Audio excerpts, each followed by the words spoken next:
दोस्तों, आज मैं आपको हैवानियत से भरी एक ऐसी कहानी सुनाने वाला हूँ कि जिसे सुनकर एक तरफ तो आपको पीड़ित के बारे में सोचकर बहुत दुख होगा, तो दूसरी तरफ इस घटना को अंजाम देने वालों के लिए आपके मन में इतनी घृणा, इतना द्वेष, इतना गुस्सा आ जाएगा कि शायद वो अपराधी आपके सामने होते तो आप उन्हें अभी के अभी सजा दे देते। ये कहानी है जापान की एक सुंदर लड़की की, जापान की गुड़िया जुंको फुरुता की, जिसका 44 दिनों तक रेप किया गया। 44 दिनों तक उसे तरह तरह से पीड़ित किया गया। उस लड़की ने उन 44 दिनों में हर तरह का दर्द, हर तरह का दुख सहा और आखिरकार उसकी मौत हो गई। उसका कसूर बस इतना था कि उसने एक लड़के का प्रपोजल, उसके प्यार को ठुकरा दिया था। अब न तो उसका दोस्त था और न ही दुश्मन, लेकिन उस लड़के ने अपना गुस्सा निकालने के लिए अपने 3 दोस्तों के साथ मिलकर पहले तो उसका अपहरण किया और फिर उसे बंदी बनाकर उसके साथ हैवानियत का ऐसा खेल खेला जिसे सुनकर आपका दिल कांप जाएगा। मैं पहले इस पर कोई कहानी बनाना तो नहीं चाहता था, क्योंकि उस लड़की के बारे में पढ़ने के बाद मुझे खुद इतनी तकलीफ हुई कि लगा कि जिसने ये सब सहा होगा उसे कितनी तकलीफ हुई होगी, कितना दर्द हुआ होगा। लेकिन फिर भी शायद लोगों को पता होना चाहिए कि दुनिया में ऐसे भी लोग हैं जो इंसानियत के नाम पर कलंक है, जो इंसान ही नहीं है, इंसान के रूप में हैवान है। दुख तो इस बात का है कि इस जापानी गुड़िया की कहानी को दुनिया भर में कई लोग जानते हैं, लेकिन जुंको फुरुता को आज तक उसके हिस्से का न्याय नहीं मिला है। जुंको फुरुता के इस मामले को, इस केस को जुंको फुरुता की नरक यात्रा के 44 दिन और concrete encased high school girl, ऐसे कई नामों से जाना जाता है, क्योंकि उन 44 दिनों में उसने जो कुछ सहा था, उसे जो कुछ दर्द दिया गया था, वो किसी नरक यात्रा से कम नहीं था। तो चलो मैं आज आपको सीधे उस कहानी की ओर ले चलता हूं। जुंको फुरुता असल में एक ऐसी बहादुर लड़की थी जिसकी अविश्वसनीय कहानी को सुनते हुए हमारे हाथ उसे सलाम करने के लिए खुद ब खुद उठ जाएंगे। यह घटना जापान के टोक्यो शहर की है। जुंको फुरुता का जन्म 22 नवंबर 1972 को जापान के मिसाटो साइतामा इस जगह पर हुआ था। वो एक बेहद ही सुंदर और अपने हाई स्कूल की होशियार स्टूडेंट थी। वो स्कूल के बाद एक प्लास्टिक मोल्डिंग फैक्ट्री में पार्ट टाइम का जॉब किया करती थी। उस वक्त उसके परिवार में उसके माता पिता, एक छोटा और एक बड़ा भाई था। जब वो अपने हाई स्कूल की पढ़ाई कर रही थी, उसी दौरान हिरोशी मियानो इस नाम के लड़के की फुरुता पर बुरी नजर पड़ी और उस लड़के ने फुरुता के सामने अपने प्यार का प्रस्ताव रखा, लेकिन जुंको फुरुता ने उसके प्यार को नकार दिया। दुर्भाग्य से फुरुता ने कभी यह सोचा नहीं था कि ये इतनी सी बात के लिए उसे इतने बड़े दर्द से गुजरना पड़ेगा और आखिरकार उसकी जान चली जाएगी। जब जुंको फुरुता ने हिरोशी मियानो के प्रेम को नकार दिया तो हिरोशी को बहुत गुस्सा आया और अगले कुछ दिनों तक उसने फुरुता से बदला लेने के लिए उसका पीछा किया, पर उसे कुछ दिनों तक कोई मौका नहीं मिला। फुरुता को तब हिरोशी और उसके दोस्तों के बारे में कुछ पता भी नहीं था। हिरोशी और उसका दोस्त नोबुहारू मिनाटो उस दौरान आसपास के इलाकों में लूटपाट, मारधाड़ और छेड़छाड़ जैसे कई मामलों को अंजाम दे चुके थे। 25 नवंबर 1988 रात के करीब 8 साढ़े 8 बज रहे थे। उस वक्त हिरोशी मियानो और उसका दोस्त नोबुहारू मिनाटो हमेशा की तरह मिसाटो इस जगह के आसपास लूटपाट के इरादे से भटक रहे थे कि तभी उन्होंने जुंको फुरुता को साइकिल से जाते हुए देखा। हिरोशी मियानो पहले से ही एक ऐसे मौके के तलाश में था, तो उन दोनों ने फुरुता को अपने जाल में फंसाने के लिए एक प्लान बनाया और उस प्लान के तहत मिनाटो ने जाकर फुरुता की साइकिल पर लात मारकर उसे नीचे गिरा दिया। उसे नीचे गिरता हुआ देख हिरोशी मियानो दौड़कर उसके पास गया और उसे बचाने का नाटक किया और उसकी सुरक्षा के लिए कुछ देर के लिए अपने घर चलने को कहा। फुरुता तब हिरोशी मियानो के आपराधिक इतिहास के बारे में अनजान थी, तो उसने हिरोशी मियानो की बात मान ली और उसके साथ चली गई। लेकिन हिरोशी मियानो जुंको फुरुता को अपने घर ले जाने के बजाय पास के ही एक गोदाम में लेकर चला गया। जब तक फुरुता हिरोशी के इरादों को ठीक से समझ पाती, तब तक बहुत देर हो चुकी थी। योजना के अनुसार हिरोशी फुरुता को जबरदस्ती गोदाम में लेकर चला गया और वहां उसे बंदी बनाया। और फिर शुरू हुई एक नरक यात्रा, एक ऐसी दुख और दर्द से भरी दास्तां जो आगे जाकर जुनको फुरुता के मौत के साथ ही खत्म हुई, या फिर शायद अभी तक खत्म ही नहीं हुई। वो उसका पहला दिन था जब हिरोशी ने उसी गोदाम में फुरुता के साथ पहली बार बलात्कार किया। लेकिन बलात्कार के बाद भी उसने फुरुता को छोड़ा नहीं, बल्कि उसी रात वो फुरुता को पास के एक होटल में जबरदस्ती ले गया और वहां जाकर भी उसने फिर से फुरुता का शारीरिक शोषण किया। हिरोशी ने तब जुनको फुरुता को उसके याकुजा गैंग के संबंधों के बारे में बताया और फिर उसे जान से मारने की धमकी भी दी। उसके बाद हिरोशी मियानो ने होटल से अपने अन्य 3 दोस्तों को, यानी मिनाटो, ओगुरा और यासुशी वतनाबे, इनको वहां बुला लिया और उन्हें भी बलात्कार के बारे में बताया। तब ओगुरा इस नाम के लड़के ने फुरुता को छोड़ने के बजाय उसे बंदी बनाकर रखने का सुझाव दिया ताकि वो सभी और उनके गिरोह के दूसरे लोग भी उसका शोषण कर सके। उसके दूसरे दिन यानी बीच रात करीबन 3 बजे हिरोशी मियानो होटल से फुरुता को पास के एक पार्क में ले गया, जहां उसके वो 3 दोस्त मिनाटो, ओगुरा और यासुशी वतनाबे उसका इंतजार कर रहे थे। उनको फुरुता के बैग से मिले सामान से उसके घर का पता मिल गया, तो उन्होंने उसे ये कहकर धमकाया कि उन्हें पता है कि वो कहाँ रहती है और अगर कहीं उसने भागने की कोशिश की तो याकुजा गैंग के लोग उसके घर वालों को मार देंगे। जुनको फुरुता को डराने और धमकाने के बाद वो चारों उसे मिनाटो के घर ले गए और चारों ने एक बार फिर से उसके साथ हवस का गंदा खेल खेला। मिनाटो का घर अब उनके गैंग का अड्डा बन चुका था। उसके बाद 25 नवंबर को जुनको फुरुता के घर वालों ने पुलिस को उसके लापता होने के बारे में खबर दी, लेकिन जब उन चारों को इस बात का पता चला तो उन्होंने पुलिस की जांच को रुकवाने के लिए फुरुता से अपने घर फोन करने को कहा और अपने घर वालों से ये बोलने को कहा कि उसके घर वाले पुलिस को ये कहे कि वो लापता नहीं है बल्कि घर से भाग गई है और वो अपने दोस्तों के साथ रह रही है और वो ठीक भी है। उन चारों ने पुलिस की जांच रुकवाने के लिए उन पर बहुत दबाव डाला।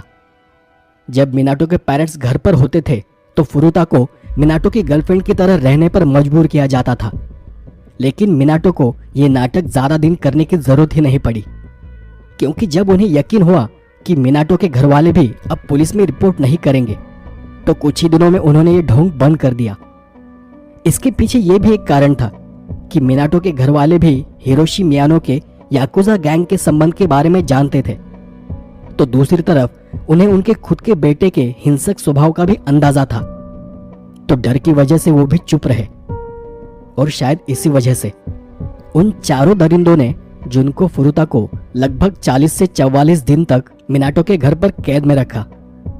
उन 40 से 44 दिनों के दौरान उसे बुरी तरह से मारा गया, बोतलों से उसके प्राइवेट पार्ट को दर दिया गया, तरह तरह से उसका शारीरिक शोषण किया गया और उसके साथ करीबन 400 से अधिक बार बलात्कार किया गया। पहले 10 दिनों में फुरुता को उन चारों द्वारा कई तकलीफें दी गई। शुरुआती दिनों में उसका हर तरह से शोषण किया गया, जैसे कि उसे हमेशा भूखा रखा जाता था और जब फुरुता को भूख लगती तो उसे खाने के लिए कॉकरोच और पीने के लिए उसका खुद का यूरिन यानी मूत्र पिलाया जाता था।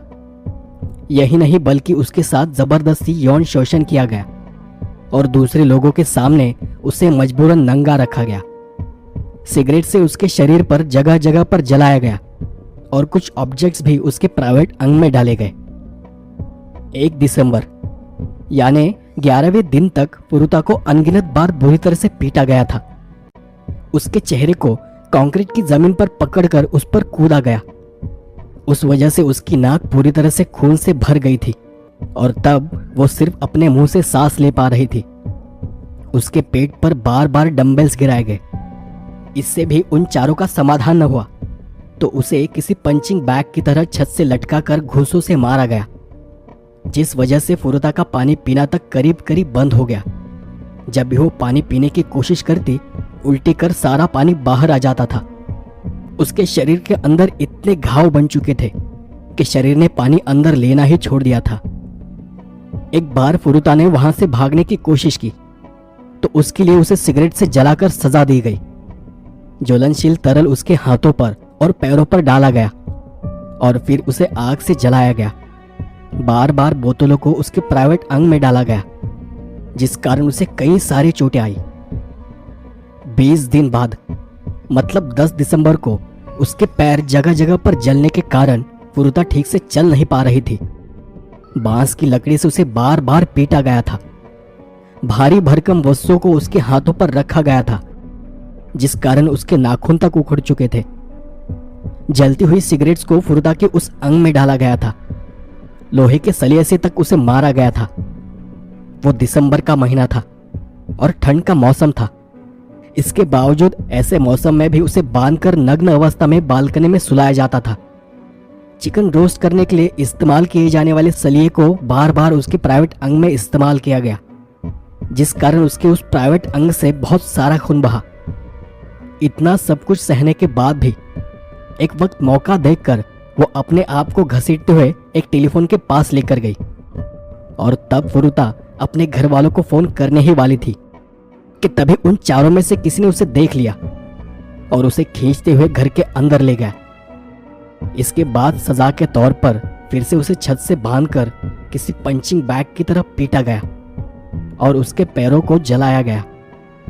उसको ज्यादातर नग्न ही रखा जाता था, ताकि जब चाहे वो उसका शारीरिक शोषण कर सके, उसका बलात्कार कर सके। 30वां दिन, गर्म पिघली हुई मोम को उसके चेहरे पर डालकर चेहरे को नुकसान पहुंचाया गया। सिगरेट की लाइटर से उसकी आंखों की पलकों को जलाया गया। छाती पर हर जगह पर सुइयों को घोंपा गया और प्लायर यानी पकड़ से उसके छाती के बाईं ओर के निप्पल को खींचकर निकाला गया।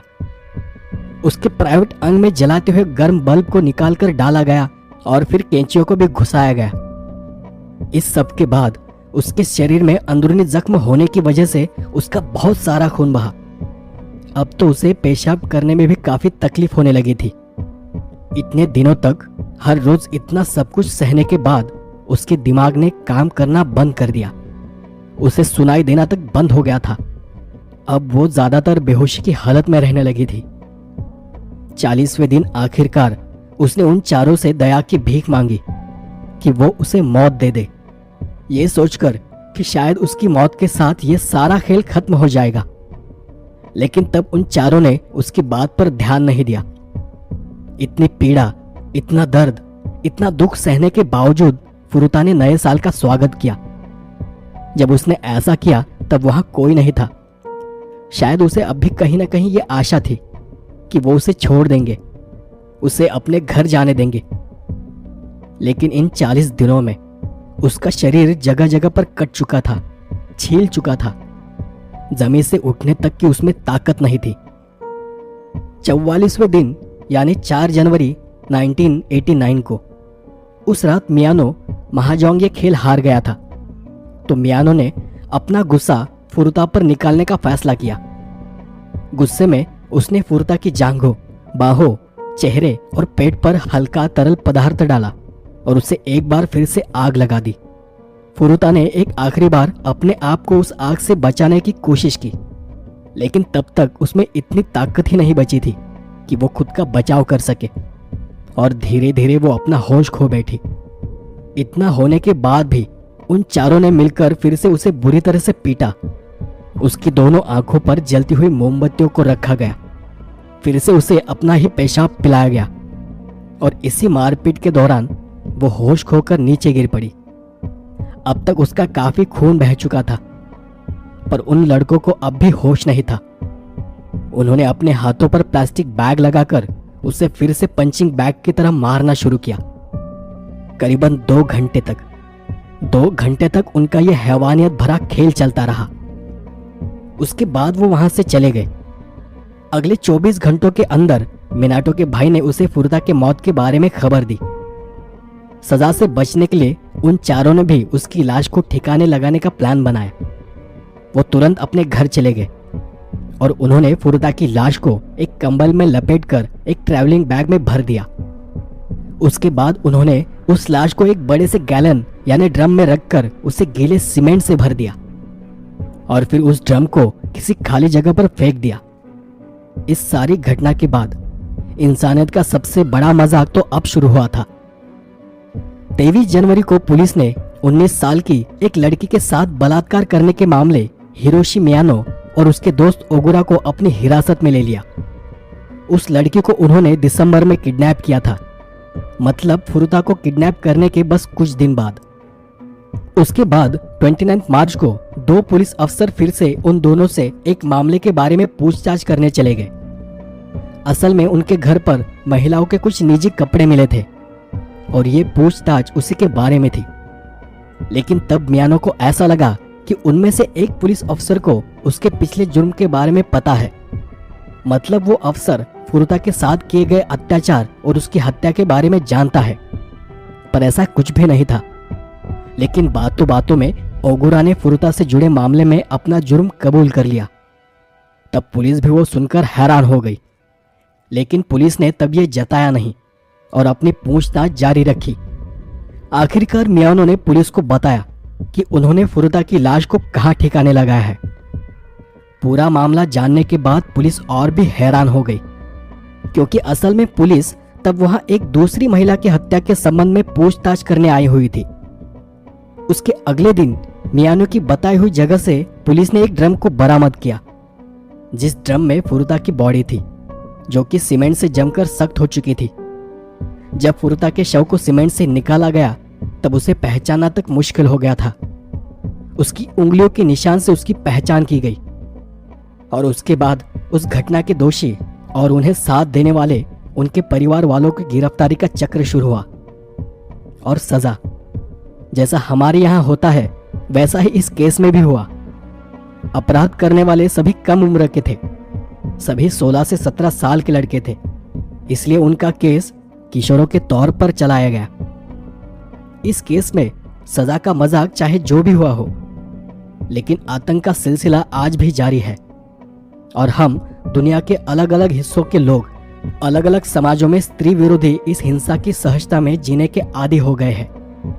फुरुता ने अपने आप को बचाने की 2 बार कोशिश की। पहली बार वो फोन लगाते हुए पकड़ी गई, तो दूसरी बार वो जिस लड़के के घर में कैद थी उसके माता पिता के सामने उसने सारी बात जाहिर कर दी थी। उसने मदद के लिए उन लोगों से अनुरोध भी किया था, पर अफसोस वे लोग उसकी कोई मदद नहीं कर सके, क्योंकि वो उस लड़के के दोस्तों के आपराधिक संबंध और अपराधों के बारे में अच्छी तरह से जानते थे और वो किसी भी तरह की मुसीबत में नहीं पड़ना चाहते थे। शायद वो उसकी मदद कर देते तो फुरुता को इतना सब कुछ न सहना पड़ता।